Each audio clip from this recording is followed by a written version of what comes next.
Na live de hoje, a gente vai fazer aqui um geral de como que você pode começar, né, os primeiros passos para você começar o seu atendimento particular. Não é isso, Arthur? Hoje a gente vai falar, né, como o médico pode iniciar o seu atendimento particular do zero, né? Então, com o nível de informação que existe hoje, com o nível de estruturação de conteúdos, né, que existem hoje, que se o médico decidir, né, optar por beber desses conteúdos, hoje em dia ele pode fazer a decisão de trilhar pelo caminho do atendimento particular. Nós defendemos que não é um caminho mais difícil, é simplesmente um caminho mais desconhecido, né? Então, que muitos médicos, muitos colegas não trilham simplesmente por não conhecerem os conteúdos que são extra faculdade de medicina, né?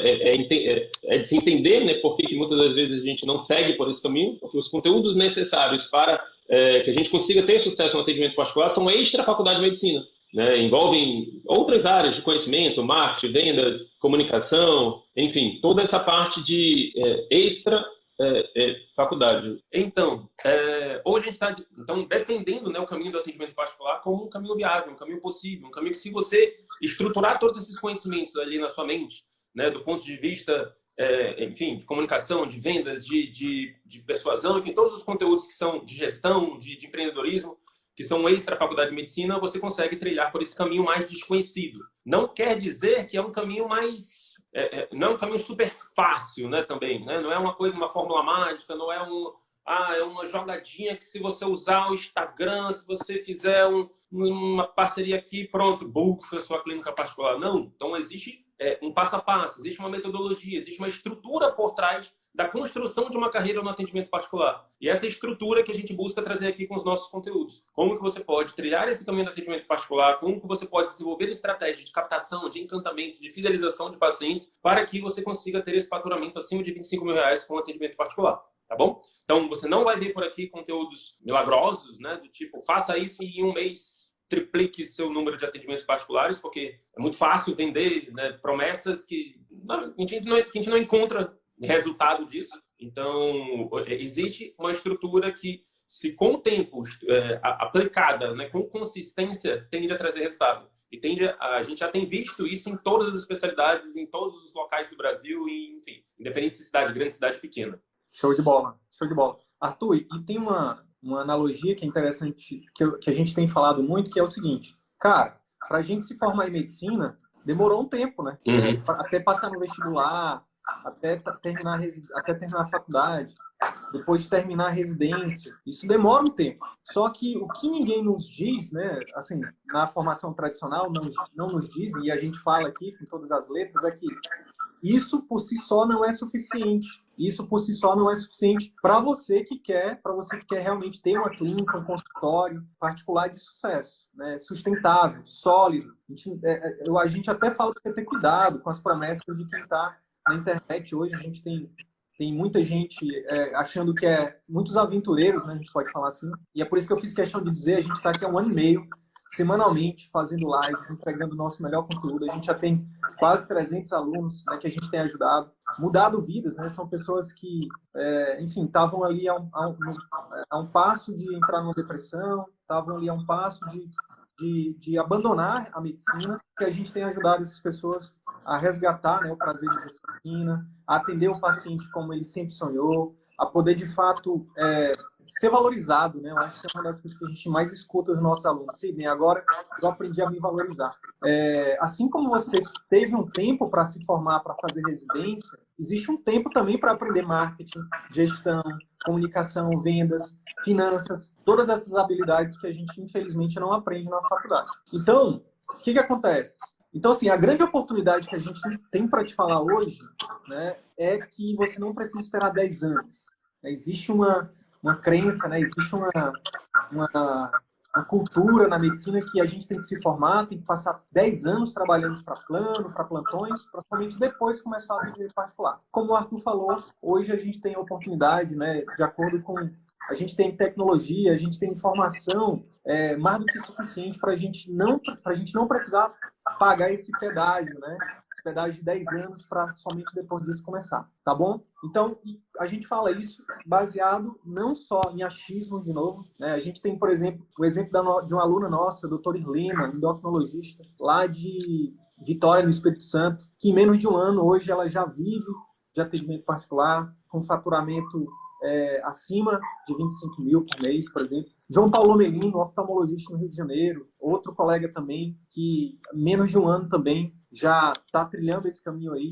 E vários outros que a gente poderia, que você que está chegando aqui agora vai conhecer. E a gente tem entrevistas, né, com essas pessoas, onde a gente conversa com elas, né, e elas falam um pouco da trajetória delas lá no nosso canal do YouTube. Tem uma playlist lá com 18 entrevistas que você pode ir lá e assistir e ver por si só. Então, Arthur, só que existe um monte de... Quando o colega escuta, a gente fala, mas não sei não, isso aí tá parecendo bom demais para ser verdade, faturar acima de 25 mil, viver só de atendimento particular, isso aí parece coisa de picaretagem, né?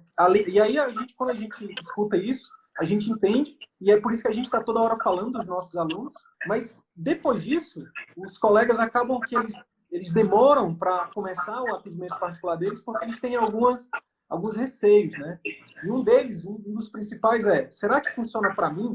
O que a gente diria para esses colegas? Então, quando a gente fala tudo isso, né, enfim, a gente tem estratégias de captação, de encantamento, de fidelização de clientes, então muitos colegas ficam com aquele receio de, mas será que eu consigo adaptar, trazer isso para a minha realidade? Será que no meu contexto aqui de clínico, de cirurgião, de ginecologista, de anestésio, enfim. Será que no meu contexto eu consigo aplicar tudo isso? Será que funciona na minha cidade? Será que essas estratégias funcionam?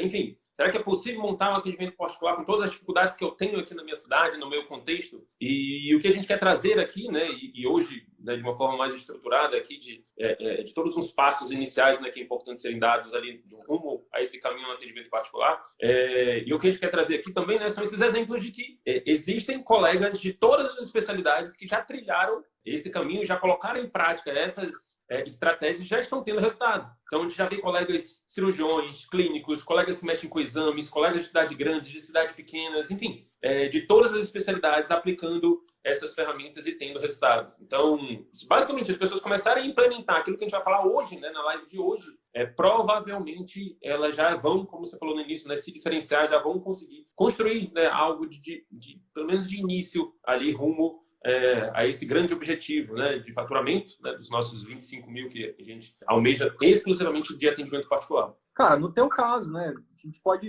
dar o teu exemplo, né? Quando tu começou, tu não tinha dinheiro sobrando, tu não tinha tempo sobrando, tu não tinha todos os recursos, enfim, mas eu acho que cara, isso também cada vez mais fica mais claro para mim. A grande dificuldade é começar, cara. É a gente vencer essas barreiras, sabe? É a gente acreditar que é possível, né? E aí eu vou fazer aqui um exercício de empatia com os colegas, né? Eu acho que uma das coisas que torna isso mais difícil, né? Que torna esse começo, esse início mais difícil, é o fato de a gente ouvir durante mais de 10 anos, né? Durante a formação, que não é possível, que você não é capaz. Cara, eu acho que isso internaliza. Então, é por isso que a gente está sempre aqui dizendo o seguinte, cara, não é porque o seu preceptor disse que você não consegue, não é porque seu professor falou que não funciona, que você precisa acreditar nele. Pode ser que não tenha funcionado para ele, pode ser que na época dele fosse diferente. Mas 2021, com todo o arsenal de ferramentas, de informação que você tem, cara, você só não começa amanhã o seu atendimento particular, amanhã, se você não quiser. Pô, Sidney, mas amanhã, como é que eu vou conseguir uma clínica, não sei o quê? Cara, hoje, você pode começar fazendo telemedicina, por exemplo, atendimento domiciliar. Você só precisa decidir começar. Então, a gente está aqui para te mostrar o caminho, para te dar dicas práticas, mas também para tentar te ajudar a desconstruir essas crenças que podem estar te parando, né? Fazendo com que você esteja se matando, literalmente se matando, trabalhando em vínculos que você não gosta. Ah, Sidney, mas eu adoro meu concurso. Tá tudo bem, não tem problema. Ah, mas eu gosto de atender plano. Tá tudo bem. Mas a gente está aqui falando para aqueles que estão insatisfeitos de trabalhar nesses locais, seja em plantões, seja em o que quer que seja. Se você está insatisfeito e você é médico, você se considera um bom médico, você consegue ajudar as pessoas, segue a gente, fica com a gente aqui. A partir da semana que vem a gente vai começar uma maratona de lives, né? Não só essas lives uma vez por semana, a gente vai fazer 2 semanas de lives, onde a gente vai aprofundar. A gente, óbvio, numa live aqui a gente não vai conseguir, né, aprofundar tanto. Mas a partir da semana que vem, a partir de segunda-feira, para ser mais exato, a gente vai aprofundar nesses e muitos outros conteúdos. Afinal de contas, é muito conteúdo. Não é, como a gente disse lá no início, não é da noite para o dia, não é de uma hora para outra, mas se você realmente acreditar e começar a colocar em prática, estudar, né? A gente fala do tripé, né, Arthur? Primeiro você tem que acreditar na parada, depois você tem que estudar e depois você tem que aplicar. Se você fizer isso, funciona. Então, Arthur, tem uma parada que é o seguinte: por que que o caminho tradicional, o pior erro que o médico pode cometer é ir pelo caminho tradicional? Ou seja, atender 10 anos plantões, ir para o interior, para somente depois de 10 anos começar o atendimento particular. Por que que isso é uma roubada, é uma armadilha? É importante a gente lembrar, existem clientes que são clientes de preço e existem clientes que são clientes de relacionamento. Do universo, né, do mercado médico, digamos assim, existem dois tipos de clientes, né? Existe um cliente de preço e existe um cliente de relacionamento. Paciente de preço e paciente de relacionamento. Então, eles têm objetivos diferentes, eles têm desejos diferentes, eles se atraem por coisas diferentes. Então, o paciente de preço, né, o cliente de preço no geral, ele busca custo-benefício. Ele busca gastar o menor tempo e dedicar a menor energia possível para resolver aquele problema. E tá tudo bem, né? Um tipo de cliente que ele definiu para a saúde dele o custo-benefício. O plano de saúde, pronto. Às vezes, quando ele tem determinado problema, ele só quer chegar no atendimento médico, resolver no menor tempo possível e pronto. Só que existe um outro tipo de cliente, que é o cliente de relacionamento. É um cliente que precisa de... ele gosta da experiência. Ele gosta de ver valor naquilo que ele está levando. Para ele não interessa simplesmente uma consulta. Ele analisa todo o contexto, toda a experiência, a jornada que ele teve com aquele médico. Então, dentro do atendimento particular, é muito claro isso. A quantidade de pacientes de relacionamento é muito maior, né? Eu diria, enfim, bem maior do que a quantidade de pacientes de preço. E dentro do atendimento por plano de saúde, a quantidade de pacientes de preço é bem maior do que a quantidade de clientes de relacionamento. E se a gente for para analisar aqui, existem duas estratégias totalmente diferentes. Para você agradar e atrair o paciente de preço, você vai fazer atividades que ele valoriza. No caso, preço. Né? No caso, facilidade. No caso, rapidez. No caso... Olha, a consulta, enfim, você vai resolver seu problema mais rápido. Então, é um modelo de negócio diferente, né? Se a gente for analisar o atendimento médico, a prestação de serviço como um negócio, né? Lógico que a consulta sempre vai ter que se embasar em todo o conjunto de parâmetros, a gente não está falando da parte técnica em si, mas o médico, quando ele está vendendo a sua hora de seu conhecimento ali, né, no atendimento ao paciente, se a gente for olhar de fora, é como se fosse uma empresa, né? O atendimento médico, o consultório médico particular, ele é uma empresa. Ele se rege por todas as leis do mundo do mercado. Então, dentro das leis básicas de empreendedorismo, né, a gente tem que definir um público-alvo, definir um modelo de negócio que a gente vai optar por seguir. Se a gente vai optar pelo caminho do preço, né, de atrair o cliente que gosta de preço, de facilidade, rapidez, ou se a gente vai buscar em atrair o cliente de relacionamento, que valoriza a experiência, que valoriza o valor agregado naquele serviço, que quer ser bem tratado, que não quer esperar, enfim. Então, tem estratégias diferentes, né? E aí, você imagina, você passa a vida inteira desenvolvendo estratégias para o cliente de preço, para o cliente que quer rapidez e facilidade, e do nada você quer, não, eu vou abrir meu consultório particular e agora, depois que eu passei aqui 10 anos trabalhando com esse público, eu quero abrir meu consultório particular e agora eu sei que eu estou preparado, que eu já construí uma audiência, já construí um público, né? Eu já tenho uma cartela, uma clientela que vai migrar para o meu atendimento particular. E, na verdade, a gente percebe que não é isso que acontece, né? A gente fez uma clientela de clientes de preço. E agora, se você vai para o atendimento particular, você vai... É todo um outro conjunto de ações que você vai precisar fazer. Exatamente. Cara, isso é uma das coisas que a gente vê em outras áreas. A gente pode fazer analogia aqui, por exemplo, imagina um vendedor de carro. E aí, o que acontece? Imagina que esse vendedor de carro, especificamente, ele ficou 10 anos vendendo carro popular. E a gente traz aqui a analogia do Fiat. Vamos supor que ele está vendendo Palio. É um cara especialista em vender Palio, né? Então, é sempre o primeiro, é o que mais vende Palio. Assim, ele ganha lá o vendedor destaque do mês, do ano, lá da concessionária, por vender muito bem os Palios.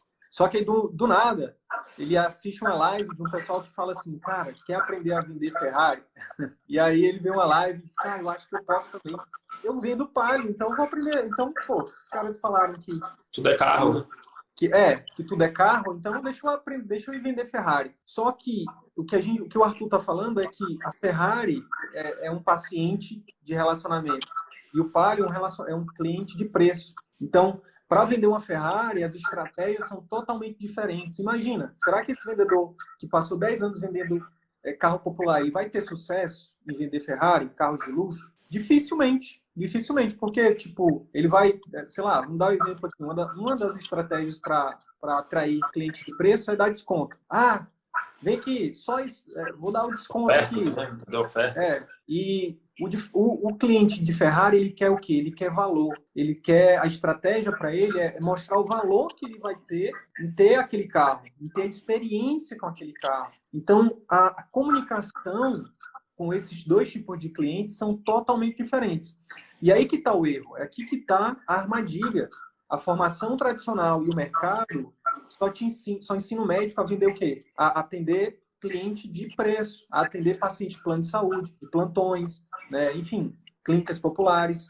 Então, para você que quer ter o seu atendimento particular, você precisa virar essa chave. Você precisa aprender a sair dessas estratégias de atrair clientes de preço e aprender estratégias de geração de valor.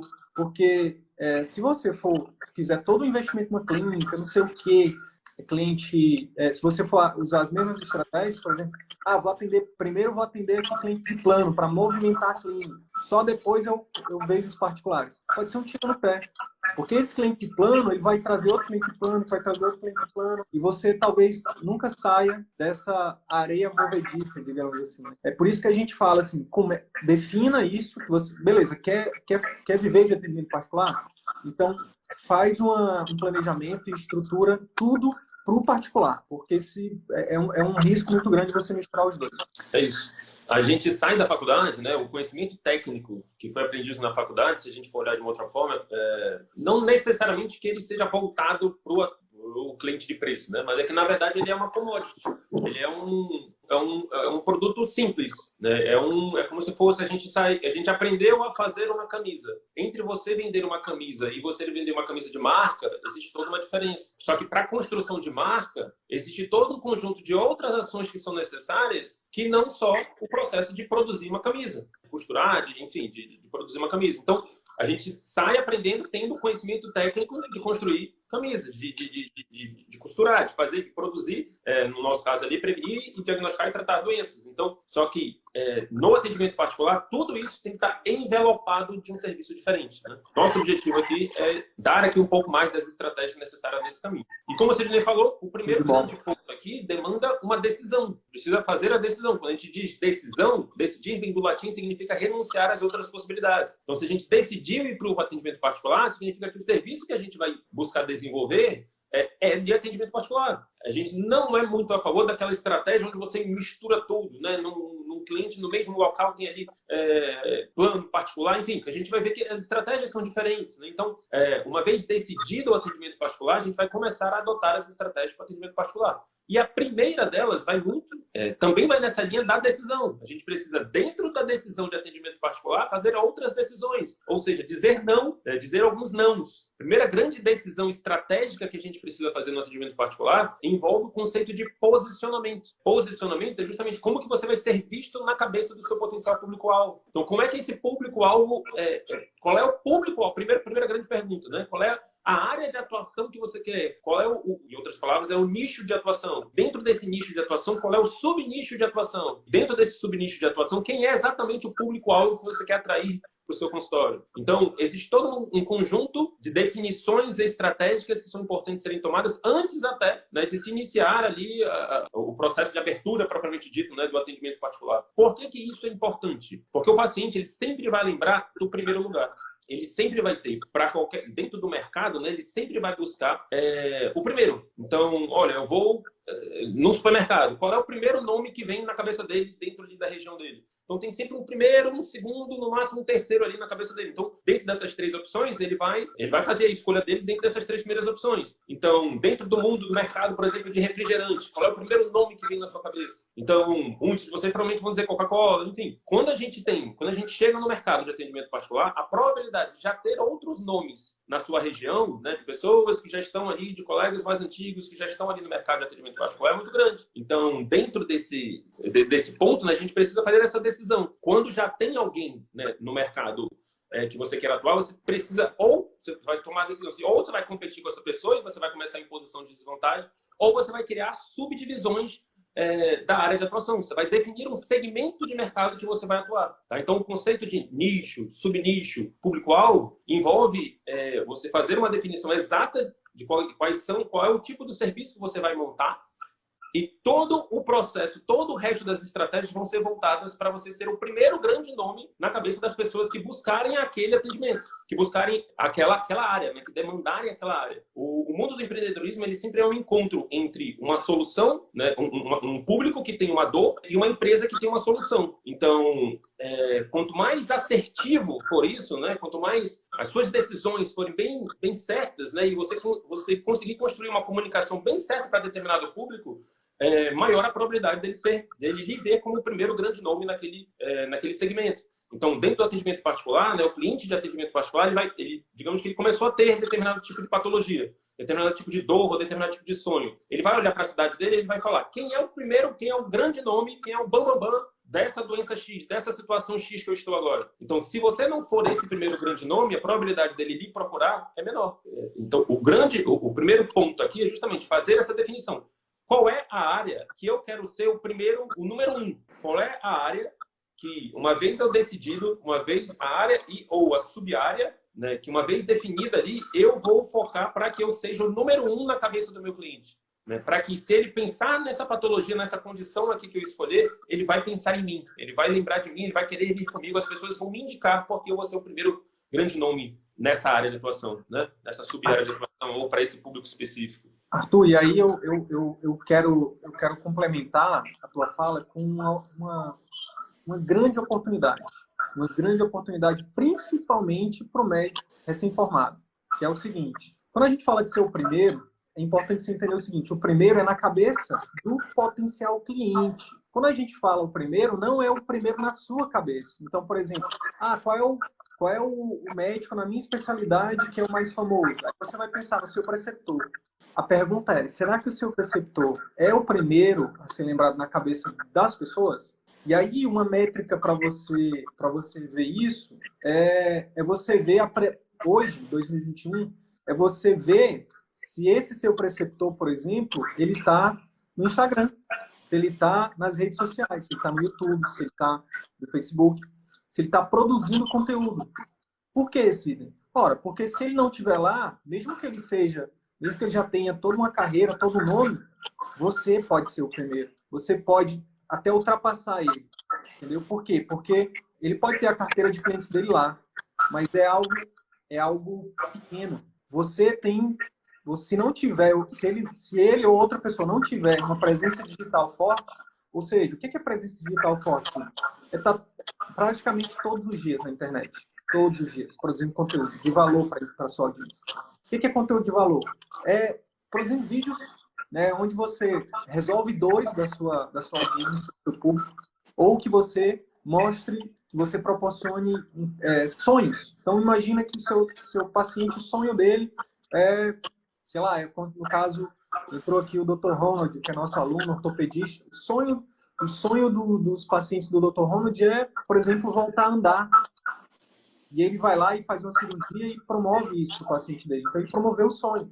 E aí, ele produz conteúdos para essa audiência mostrando que ele é capaz de proporcionar. Então, quando você faz isso de forma consistente, né? E existe também estratégia para isso, né? E você faz isso, você pode, inclusive, deixar os seus preceptores, seus professores para trás. É isso, Arthur? Exatamente. Por quê? Porque quando aquela pessoa que está vendo aquele conteúdo pensar em alguém naquela área, quem que ela vai lembrar? Ela vai lembrar de você que está passando um conteúdo que já ajudou ela. Né? Existe um gatilho, né, que a gente chama um gatilho mental, uma ferramenta, né, que se ativa ali inconscientemente no nosso cérebro, que é o gatilho mental da reciprocidade. Não? Então, nós tendemos a querer retribuir as pessoas que nos ajudam. Então, se de alguma forma esse conteúdo que você produz, né, com consistência na internet ajuda o seu potencial público, a probabilidade daquela pessoa querer retribuir, né, como? Né, na medida que ela decide procurar por um serviço de saúde que você atende, né, ela vai escolher você em retribuição, em reciprocidade à ajuda que você proporcionou. Ou ela vai te indicar para a pessoa que precisar daquilo. Então, o posicionamento ele é uma decisão estratégica. Então, eu decidi que eu vou ser o primeiro grande nome na ortopedia, na parte de dor, para idosos, dentro do contexto da artrose, e eu vou trabalhar num contexto preventivo. Isso é uma definição estratégica. E uma vez que você definiu, fez essa definição estratégica, você vai fazer as ações de posicionamento. As ações para que o cliente veja você como o primeiro grande nome daquela especialidade. Isso envolve a produção de conteúdo, isso envolve a estruturação de um serviço na sua clínica diferenciado e focado. Então, um serviço que vai que envolva toda a jornada do cliente, né? Que envolva desde o pré-atendimento, desde o intra-atendimento, a sua consulta, como que é feita a sua consulta? A sua consulta, você concorda comigo que a comunicação de um paciente idoso, pegando o Dr. Romia, a comunicação dele com um paciente idoso é totalmente diferente, né, da comunicação com um jovem? Então, se ele fizer a definição de tratar, por exemplo, atletas, a comunicação é totalmente diferente. Então, a produção de conteúdo é totalmente diferente. A estruturação do serviço é totalmente diferente. Seja o ambiente, seja o treinamento da secretária, seja os serviços que ele vai oferecer no pós-consulta. Então, por isso que a definição estratégica é muito importante. Num primeiro momento, a gente pensa que, caramba, mas eu estou fechando as portas. Se eu definir que eu vou atuar só com tratamento de dor de idosos, eu não estou fechando as portas para as pessoas que são mais jovens que podem me procurar? Beleza, uma coisa existe público, né? Existe um tamanho de público que é capaz de fornecer, de lotar o seu consultório, independente de idade, independente de condição, né? Toda especialidade tem uma patologia, uma condição que ela é extremamente prevalente, né? E ela é extremamente comum. Então, a gente defende aqui que você sempre faça escolhas de nicho e subnicho, né? Levando em consideração ali paixão, né? Aquilo que você gosta, habilidade, né, que você tem para tratar aquilo, e a demanda que existe no seu ambiente de trabalho, na sua região. Então, quando você, através de paixão, de PhD, né, paixão, habilidade e demanda, toma ali algumas você utiliza disso para fazer as suas definições, a probabilidade de você escolher uma área que mais lhe agrada e que mais que você consiga manter no longo prazo é muito grande. Então, a gente nem escolhe só o caminho não, vou fazer só aquilo que eu gosto, que é tratar aqui a super condição rara, aqui as condições raras que tem 1 em cada 1 milhão na minha cidade. De fato, se você for só para isso, você está fechando as portas para um grande número de possibilidades ali. Mas quando você pode até ser um foco exclusivo em algo mais raro, mas quando você associa isso a alguma coisa mais prevalente, né, que vai movimentar seu consultório, pronto, você tem uma boa definição ali de nicho, de subnicho, né, para você atuar. A gente tem um exemplo do Dr. Avelino, por exemplo, um neurologista. Ele gostava bastante de tratar doenças desmielinizantes, né? Só que a prevalência de doenças desmielinizantes na região onde ele atuava era pequena, era mais baixa do que, por exemplo, a prevalência de cefaleia, de enxaqueca, Alzheimer, né, de doenças degenerativas. Então, ele acabou que optou pelos dois, né? Então, ele focou a comunicação dele mais em idosos e um pouco mais ali também para a cefaleia, e desenvolveu todo o conjunto de serviços para esses dois nichos, para essas duas sub-áreas de atuação. Então, quando a gente fala a área de atuação, geralmente é a sua especialidade. A sub-área de atuação, ela pode ser um segmento específico, algumas patologias específicas, uma raça específica, né? Eu vou tratar basicamente uma idade específica, uma condição específica. Por exemplo, a gente tem colegas GOs que estão focando, por exemplo, em público LGBTI. A gente tem pediatras que estão focando em adolescentes. A gente tem, enfim, exemplos do ponto de vista da subespecialidade, né? A subespecialidade, ela pode ser um subnicho, mas não necessariamente é o único subnicho que existe. Então, eu sou oftalmo e vou focar só em retina, beleza, né? É um subnicho. As pessoas que tiverem patologias de retina provavelmente vão... A ideia é que elas tenham você como primeiro grande nome. Não necessariamente existe só a subespecialidade como subnicho.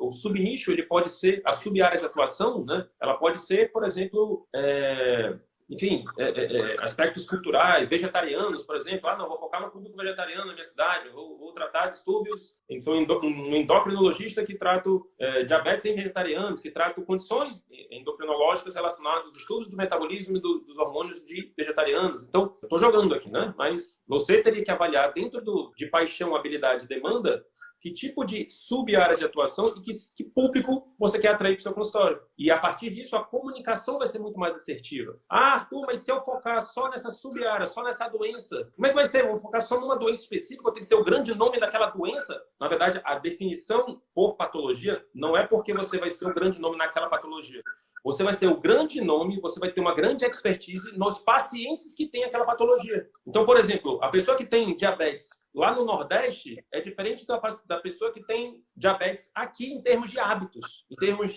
daquilo que ele faz, por exemplo, de hábitos alimentares.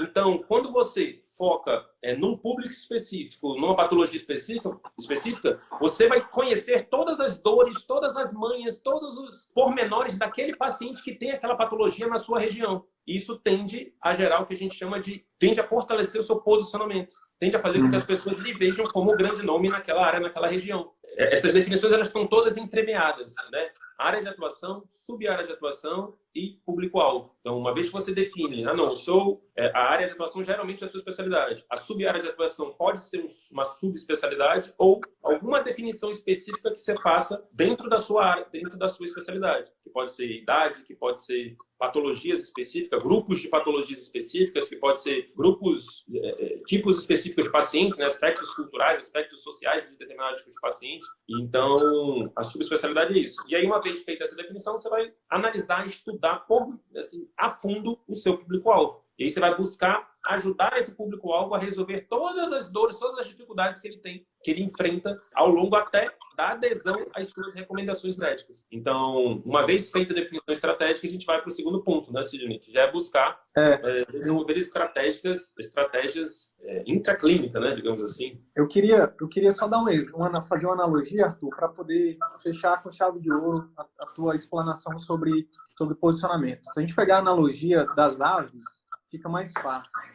Então, por exemplo, quando o colega, não, beleza, eu entendi que o marketing é importante, eu vou começar a desenvolver ações de posicionamento de marketing. Aí começa a produzir conteúdo. Pediatria, por exemplo. Começa a falar de conteúdos para recém-nascidos, depois para pré-escolares, depois para adolescentes. Ou seja, fala de tudo. A gente pode fazer a analogia do pato. É como se fosse o pato. O pato, ele nem nada bem, nem anda bem, nem voa bem. Ele não faz nada bem. Ele faz tudo mais ou menos, entendeu? Agora, quando a gente fala de águia, a águia ela é conhecida como um animal que tem uma boa visão, que ela voa alto, que ela faz, né, que ela é muito boa principalmente para voar. E tem as aves que são boas na terra. Por exemplo, sei lá, avestruz, né, que corre bastante. Então, quando você faz uma definição de posicionamento e faz ações voltadas para aquilo, resumidamente é só você repetir, pessoal. Repete. Como assim, Cid? Se você definiu que seu posicionamento dentro da pediatria, por exemplo, é para RNs, é para crianças de até 1 ano, repete conteúdos, por exemplo, no marketing, né? A gente vai falar de outras ações além do marketing, mas falando de marketing, você vai repetir. Toda semana você vai fazer 1 ou 2 conteúdos, repetindo conteúdos onde você fala. Então, eu ajudo mães a passarem pelo primeiro ano de vida com mais tranquilidade, por exemplo. Você vai focar naquilo, vai repetir. Eu não sei se tu sabe, Arthur, mas a gente é conhecido como os meninos do atendimento particular. Porque a gente fala o quê? Atendimento particular. Todo dia a gente fala de atendimento particular. Todo dia. Há 75 semanas. Há 130 conteúdos falando de atendimento particular. E aí, um aluno nosso foi convidado para fazer uma live, para participar de um negócio, participar de uma reunião lá com os estudantes de uma faculdade que eu não sei de onde é. E aí surgiu o nosso nome. São os médicos lá que falam do atendimento particular. Olha só, o nosso posicionamento está sendo criado, né, em médicos que ajudam médicos a viver de atendimento particular. Por quê? Porque a gente está aqui repetindo todo dia sobre atendimento particular. Então, você quer ser o médico pato ou o médico águia? Quando a gente fala de definição de posicionamento, é porque a gente quer que você seja o médico águia. Isso sim acelera em 10, 20, 30 anos o seu posicionamento. É por isso que você tem o poder hoje de deixar seus preceptores para trás. Nesse sentido, né? Nesse sentido de ser o primeiro a ser lembrado na cabeça dos seus potenciais clientes e dos seus clientes. E como o Arthur falou, né, você pode ter um segundo posicionamento para pagar as contas, entendeu? Dentro da sua especialidade, vê ali o que tem mais demanda, né? Mas foca em um e acredita no processo que vai dar certo. Beleza? Mas vamos lá. A gente deu exemplo de marketing, mas deixa eu falar uma coisa para vocês. Não é o marketing que vai trazer os resultados mais rápido. Não é o marketing. Olha só, a gente fala da jornada do cliente. A jornada do cliente, ela tem basicamente 4 momentos, tá, pessoal? O cliente, ele precisa saber quem você é, ele precisa depois chegar na sua clínica, no seu local de atendimento, que hoje em dia pode até ser a telemedicina, né? Ou você pode ir ao encontro dele no atendimento domiciliar. Depois, você vai ter uma consulta com ele, é o terceiro momento, né? Você vai atender ele. E o quarto momento é depois, é o pós-consulta. Essa é a jornada do cliente no atendimento particular. As ações de posicionamento, pessoal, têm que ser feitas em cada um desses pilares. E olha só que interessante, para quem está chegando agora. A gente mapeou essa jornada e a gente estruturou para cada pilar desse estratégias. Então, por exemplo, a gente te ensina estratégia de marketing, a como atrair o cliente, mas a gente só te ensina estratégia de marketing depois. Pensa comigo, de que adianta você ter o melhor marketing do mundo, todo dia, toda hora chega cliente, através do WhatsApp, do telefone, enfim. E na hora de chegar na sua secretária não atende esse paciente bem. Na hora de chegar no seu ambiente, o ambiente é totalmente incoerente com o seu público-alvo. Chega lá, é um idoso que chega lá que não tem nem como ele entrar no consultório. Depois chega na sua consulta, você faz aquela consulta que, infelizmente, a faculdade de medicina, a residência te ensinou. A gente faz uma consulta meramente técnica, né? Então, a gente te ensina a fazer uma consulta mais emocional, fazer um atendimento que todo mundo conhece aí, que fala, humanizado, né? A gente te ensina o atendimento humanizado, né? Mas com técnica, validada, cientificamente comprovada. E a gente a gente também te ensina estratégias de pós-consulta. Isso, tanto as estratégias de consulta quanto de pós-consulta, você não vê em nenhum outro lugar. Você só vê aqui. Em nenhum outro lugar você vê. E quem estiver fazendo isso é plágio. Provavelmente, em breve, nossos advogados vão estar entrando em contato com essas pessoas.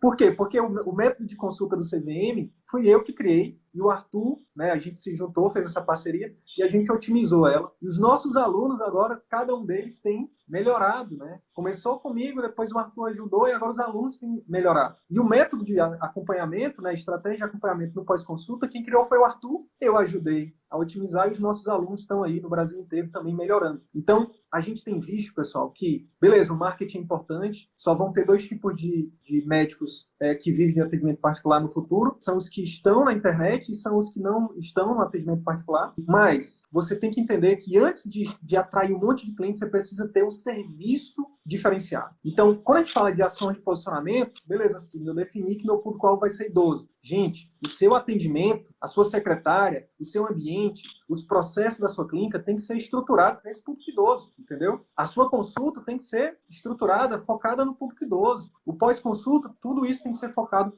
para aquele tipo de público-alvo que você definiu, entendeu? É isso que vai fazer o paciente sair da consulta e, como muitos dos nossos alunos têm dito para a gente, o paciente vira no final e fala assim, recentemente aconteceu isso com um colega que é oftalmologista, 25 anos já de formado, ele disse que o paciente terminou, no final ele virou para o colega médico e disse, doutor, eu nunca fui no oftalmo eu nunca fui no médico que me atendeu tão bem como o senhor. Parabéns. E esse foi o feedback que ele deu pra gente. Cara, eu nunca tinha recebido um elogio tão verdadeiro, espontâneo como esse. Então, é sobre isso. É sobre você falar com o público certo, da forma que ele quer ouvir. Como a gente falou, né, a questão do vendedor. Você tem toda uma linguagem para vender Palio. E aí você vai vender Ferrari, é totalmente diferente. Entre os carros populares, existem vários carros populares. E entre os carros de luxo, existem vários carros de luxo. Então, cada paciente é diferente. Então, por isso que é importante o seu posicionamento. Esqueci alguma coisa, Arthur? Não, é isso. É exatamente isso. A gente pode caminhar para um direcionamento dos colegas. Show de bola. A ideia era fazer um bate-bola, acabei indo direto, mas vamos só falar dentro da questão. Eu acho que isso é uma grande dificuldade que os nossos colegas médicos têm, que é, cara, eu faço um investimento logo na clínica, na estrutura, ou eu vou, por exemplo, ou eu contrato uma secretária, ou eu vou sublocar. Eu acho que para quem está começando, cara, é fundamental a gente abordar um pouquinho sobre isso. A gente defende o seguinte, né? Se você for analisar aí alguns estudos, né, do mundo do empreendedorismo, existe mais clientes insatisfeitos pelo modelo de atendimento do que pela estrutura propriamente dita. É raro uma pessoa não voltar no médico porque ele não tem uma estrutura super chique, mas é muito comum ele não voltar no médico porque ele não teve o atendimento que ele esperava da secretária, do médico, da enfermeira, da equipe que porventura tenha contato com esse paciente. Então, quando a gente fala de pré-consulta, todo o ambiente, os processos, as pessoas que tiverem contato com esse paciente é importante, mas em ordem de prioridade são as pessoas. E paralelo, bem junto das pessoas, está essa questão dos processos. Porque, o que significa esses processos? O que acontece? Essas pessoas que vão trabalhar com você, elas vão executar determinadas ordens. E quando você tem essas ordens bem estabelecidas e até por escrito, né, você desenvolve o que a gente chama de procedimentos operacionais padrão, e essas pessoas têm todo um treinamento em cima desses procedimentos, a probabilidade dela executar todas essas ações como um processo, né, de uma forma com início, meio e fim, e que de fato proporcione um resultado positivo para o paciente é muito maior. Dá um exemplo, por exemplo, em relação ao atendimento telefônico, por exemplo. Pois é, o atendimento telefônico. Uma coisa é você dizer, olha, pacientes vão ligar e aí você marca aí, paciente para mim na segunda, na terça e na quarta, tal horário. Digamos que esse é o seu treinamento. A pessoa vai, quando ligar e essa secretária atender, ela pode falar o que ela quiser, porque você não treinou ela em nada referente a... A única informação que você deu para ela foi onde que ela pode marcar. Mas, se ela tem um conjunto de passos estruturados de como atender esse telefone, por exemplo, olha, você... atendimento telefônico, sempre perguntar o nome do paciente, sempre se referir a ele pelo nome, perguntar o que pode ajudar, em vez de responder com sim ou com não, responder com explicação, fazer uma venda em vez de deixar o paciente marcar uma consulta. Então, quando o paciente perguntar quanto é a consulta, fale o valor e não o preço. Explique o que compõe a consulta e depois de explicar o que compõe a consulta, fale do preço. E quando tudo isso está escrito, né, a probabilidade de você cobrar depois é maior e a probabilidade da pessoa executar aquilo é maior. Então, ter processos bem definidos é a melhor ferramenta de treinamento de secretária existente na face da Terra, por exemplo. Muita gente fala, não, eu preciso que vocês têm curso de treinamento de secretária? E a gente defende que o maior treinamento de secretária é a estruturação de POPs. A gente tem curso de POPs, logo a gente tem curso de treinamento de secretária. Por quê? Porque se a gente ensina a fazer POPs, procedimentos operacionais, estruturar o que o paciente vai fazer, o que seus funcionários vão fazer no atendimento telefônico, na recepção do paciente, no intraconsulta, no pós-consulta, essa secretária vai estar treinada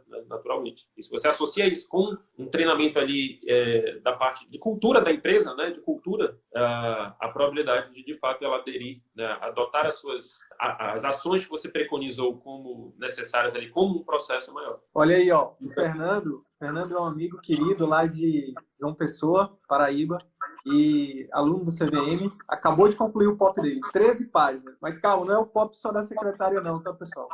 Deve ser o POP da clínica inteira, porque a gente ensina isso, né, a fazer desde o atendimento da secretária até todos os fluxos, enfim. Então, por isso que deu 13 páginas, tá? Não se assuste. Grande abraço, Fernando.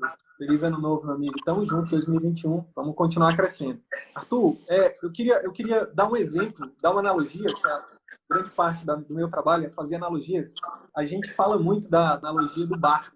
Se sua clínica é um barco, a sua secretária, ela pode ser, imagina um barco que você pode colocar um motor a mais. Aí depende do barco que você está imaginando. Mas imagina um barco que você possa colocar um motor a mais para ele ir mais rápido. Quando você tem uma secretária, que você recruta ela bem, que você treina ela bem com os POPs, você está ali em cima dando feedback, ela é um motor a mais. Você vai acelerar mais rápido. Se ela não tem isso, ela pode ser uma âncora. Ela pode estar... ou ela pode estar furando o seu barco e você não sai do lugar. Essa semana mesmo, a gente teve um colega nosso, um aluno do CVM, que falou para mim o seguinte, cara, eu investi muito pesado na minha estrutura física, aparelhos, né, mobiliário e tudo mais. E, cara, uma das coisas que eu percebi, né, vendo as aulas, é que a secretária, ela estava jogando contra. Então, assim, se eu não tenho uma secretária bem treinada, se ela não está convertendo pessoas que estão entrando em contato em clientes, ela está jogando contra. E aí todo o meu investimento financeiro está sendo desperdiçado. Aí eu falei, cara, mas pensa, além disso, deixa eu piorar a situação para ti. Imagina o investimento de tempo que você teve, de formação, para poder chegar onde você está. A gente está falando de colegas aqui com pós-doutorado, a gente está falando de colegas que têm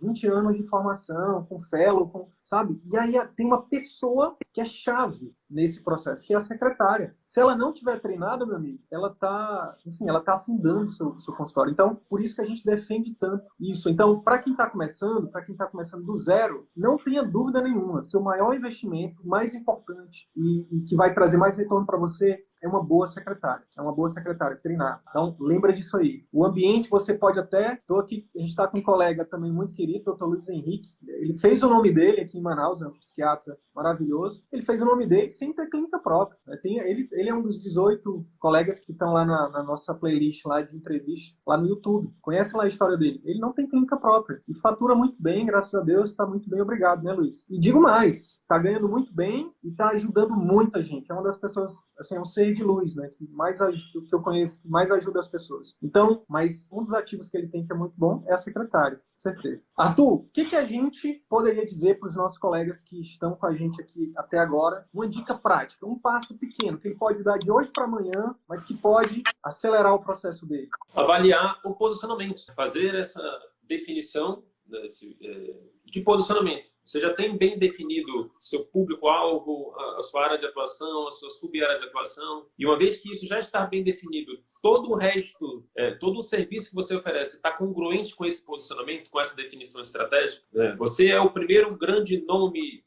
Você montou um serviço digno de ser o primeiro grande nome na cabeça do seu cliente, porque todo mundo quer, né? Todo mundo quer ser o grande nome na sua especialidade, na sua região. Mas o serviço que você está oferecendo, em termos de pré-consulta, intraconsulta, pós-consulta, nesses 3 pontos que o Sidney falou, né, tanto de pessoas, de processos, de clínica, quanto de atendimento. Seu atendimento está, o serviço está um atendimento diferenciado ou está um atendimento que ele vai receber, que ele poderia encontrar, por exemplo, numa consulta de plano de saúde. Se a consulta que o paciente vai receber é a mesma que ele recebe no plano de saúde, por que ele vai pagar por o seu atendimento particular? E o pós-consulta, você está fazendo um acompanhamento dos fatores que levam o seu paciente não aderir àquele tratamento. Então, uma vez que você tem bem definido o público-alvo, você consegue fazer todo esse mapeamento, né, de um serviço personalizado, diferenciado, e consegue construir, né, a sua marca de modo a ser o primeiro grande nome a ser lembrado na cabeça do seu cliente. Então, primeira grande dica que a gente quer deixar, né, na verdade, a grande dica que a gente quer deixar dessa live, faça essa definição estratégica, né, faça essa definição de área de atuação, sub-área de atuação, faça essa definição exata do seu público. É interessante até que você descreva quem é esse público. Então, o meu paciente ideal é um paciente de tantos anos, mulher, homem, idoso, jovem, que frequentemente é acometido por patologias tais e tais e tais. Então, uma vez que você tem isso bem escrito, você consegue alinhar a sua comunicação e os seus serviços, né?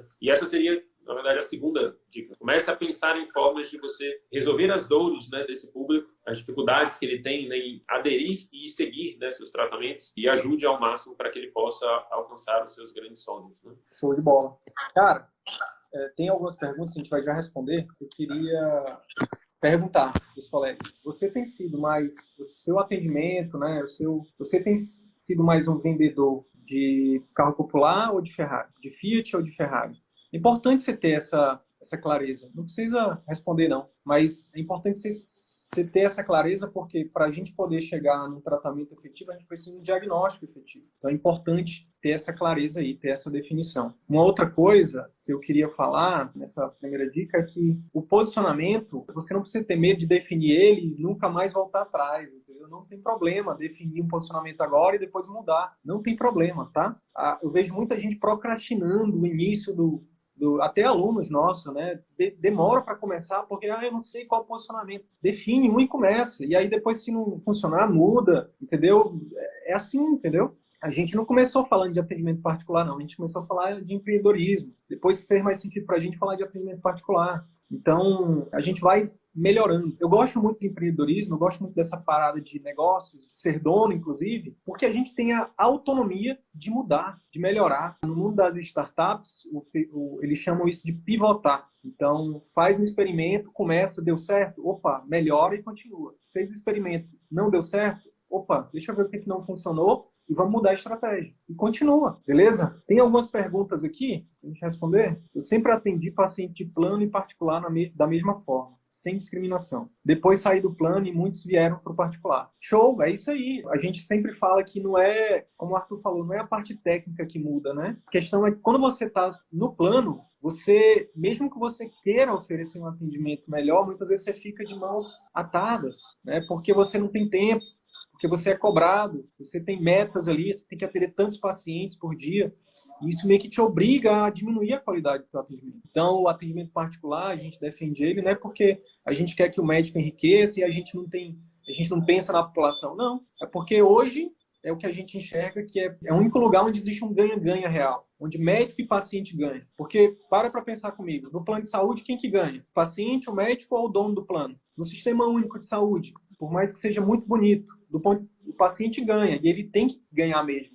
A maior parte das pessoas desse país não tem condição de pagar R$ 500 numa consulta. Por isso que o SUS é fundamental. Mas o médico precisa ganhar. O médico precisa ter condições para atender esse paciente com tempo, com qualidade. Só que no SUS existe as tais das metas de produção, né? E você tem que atender 16 pacientes num turno de 4 horas, um paciente a cada 15 minutos. Isso é desumano, isso fere todos os códigos de ética que existem, sabe? Enfim, por aí vai. Então, o grande lance é que o médico tem que ser valorizado, o paciente tem que ser valorizado. No atendimento particular, isso acontece.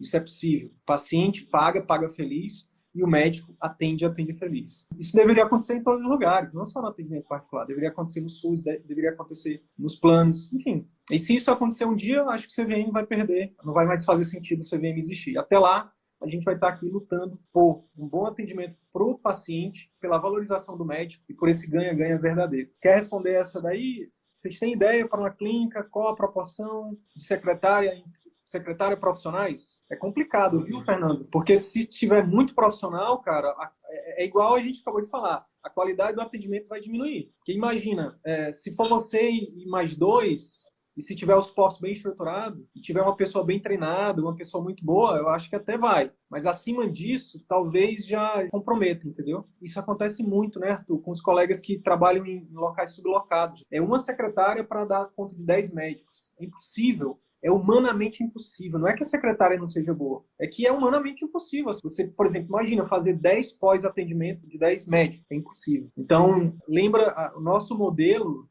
de negócio que a gente defende é um modelo com menos volume e com mais qualidade. Então, tem que estar sempre... não acho que existe uma regra, sabe? No máximo 3, no máximo 2. Não, acho que tem que ir sendo medido, tá, Fernando? Tem que ir medir, ver a satisfação dos pacientes, está sempre rodando pesquisa de satisfação. Quem vai melhor te dizer isso são os pacientes. Se os pacientes estiverem reclamando na tua pesquisa de satisfação da tua secretária, de repente é porque está maior o número de profissionais para o que ela está dando conta. Lá na clínica chegou um momento que, no início, né, a minha secretária fazia todo o pós-atendimento de todos os meus pacientes. Chegou um momento que só a minha secretária não dava conta. Eu tive que contratar uma gerente de relacionamento para fazer isso. Então, ali eu atingi isso quando eu estava, fazendo um acompanhamento de mais ou menos ali 40 programas de acompanhamento novos por mês. Então, que aí se eu faço acompanhamento de 2 a 3 meses, eu tinha 100 pacientes todo mês que ela tinha que fazer um acompanhamento. Então, eu acabei, nesse momento, trazendo uma nova. Mas, como o Sidney falou, varia bastante. Né? Sair do plano de vez ou manter um local particular e outro de convênio. A gente tem uma aula, né? Tem uma aula. Sobre como fazer uma transição segura, mais rápida e segura do plano para o particular. Né? E, basicamente, lá a gente defende um pouco dessa estratégia. Né? E aí, isso envolve toda uma análise sua mesmo, de mapeamento ali financeiro mesmo, de como estão as suas demandas, né, financeiras pessoais e profissionais. E aí você teria que fazer uns cálculos lá. Se você procurar na nossa playlist, tem lá uma aula como fazer a transição rápida e segura do plano para o particular. No nosso curso também, logicamente, a gente aborda isso também com profundidade. Então, é uma estratégia você deixar... fazer os dois, nada impede você fazer os dois, a gente só recomenda que não seja exclusivamente no mesmo local, no mesmo momento, no mesmo enfim, no mesmo local e no mesmo momento com as mesmas pessoas. A gente recomenda que haja uma definição, né, uma aplicação estratégica das ações de posicionamento. Cara, tem uma pergunta lá de cima que a gente não respondeu, do Thiago, que é médico de família e falou assim que tem muita dificuldade em definir o nicho dele. Tiago, a gente tem uma premissa aqui que o problema é a solução. Tem até um livro que eu estou terminando de ler, que chama O Obstáculo é o Caminho, meu amigo. O problema é a solução. Você tem, como médico de família, você pode escolher focar em crianças, focar em idosos, focar em mulheres. Só define e começa a fazer as ações de posicionamento. Aí depois você vai medindo isso, vai testando, vai ver o que precisa melhorar. Focar num aspecto específico de todos esses, né?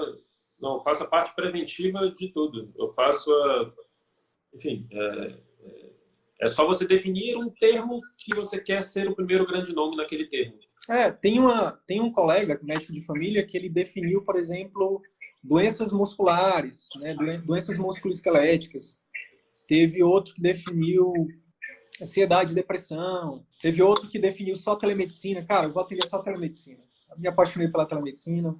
Enfim, não tem resposta certa, não. É o PHD, né? Paixão, habilidade e demanda. O que você gosta, o que você é bom, né? Ou que você quer ser bom, ou e associar isso a algo que tenha muita demanda. E aí não precisa ser um também apenas, pode ser dois, né? Faz 2 nichos, mas faz as ações de posicionamento que vai funcionar. Dr. Guigama, nosso aluno aí, turma 6, pacientes adorando a hora marcada, chegou a atender, a experiência do atendimento. Hoje veio um que tinha plano de saúde, olha, mas veio procurar a experiência do atendimento diferenciado. Parabéns, Rui, voando você, viu? Parabéns. Dr. Gustavo Poleto, outro aluno também, ortopedista lá do Sul, que também está voando aí. Muito bom os conteúdos. Espero que a experiência de seus pacientes também estejam assim como o Dr. Gui. Espero que vocês estejam felizes, né? Porque no final das contas, quando a gente trabalha feliz, é outro nível, né? É outro nível. Tá bom, pessoal? Mais alguma dúvida? Mais alguma pergunta? Dr. Luiz Felipe entrou na live aí, grande ortopedista do Rio de Janeiro, referência.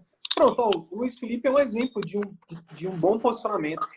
O cara é ortopedista, e ele trabalha com ultrassom e está focando em ultrassom músculo-esquelético.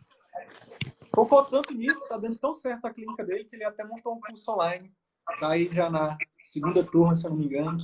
E crescendo, o foguete só crescendo. E a gente deseja que não só ele, mas todos os nossos alunos aí continuem crescendo. Cada aluno nosso que cresce são milhares de pessoas que são ajudadas. Beleza, pessoal?